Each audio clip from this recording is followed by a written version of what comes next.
Diba? Naubos yung luto kong lomi, natuyuan na ako. Sarap kasi dun sabaw.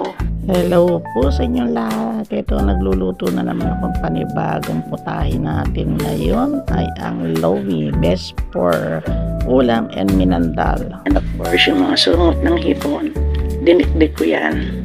At ginawa ko yung katas, kaya napakalinamnam nitong aking niluluto ngayon.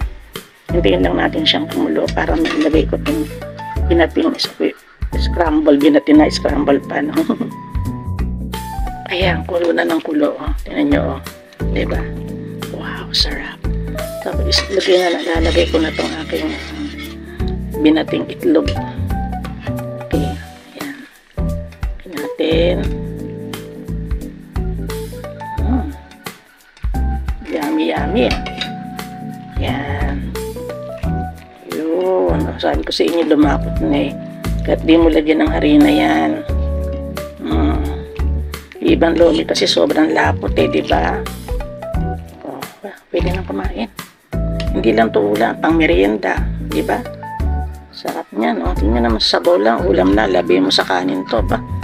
Busog na busog ka na dyan. Tingnan ko.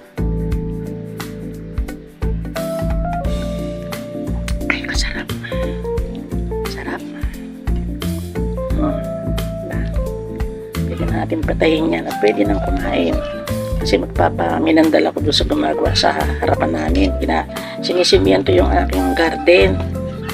Yan. Binabaan kasi para hindi nabahain. Ayan. Bibigyan ko yung aking bayaw. Ito isang kaldero bibigay ko sa kanya. Kasi ayaw siyang kumain. So bibigyan ko para iwi niya sa kanila. Ayan. Kasi yun, nagpupok-pok siya doon sa labas eh. Diba? Ang sarap po maging hipag, ano? Siyempre, mahal ako ng mga bayaw ko, kaya mahal ko rin sila, di ba? Yan, sarap. Okay. Salamat po sa lahat ng nag-watch, sa aking mga shoutout to all nga pala. Nakalimutan ko mag-end ako. Salamat po sa mga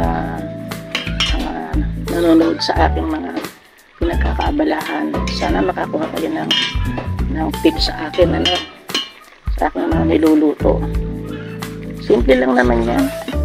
Gisa-gisa lang yan, sibuyas, bawang, yung ganun-ganun lang, dire-diretso lang. Okay, thank you for watching. See you on my next vlog. Kakain na!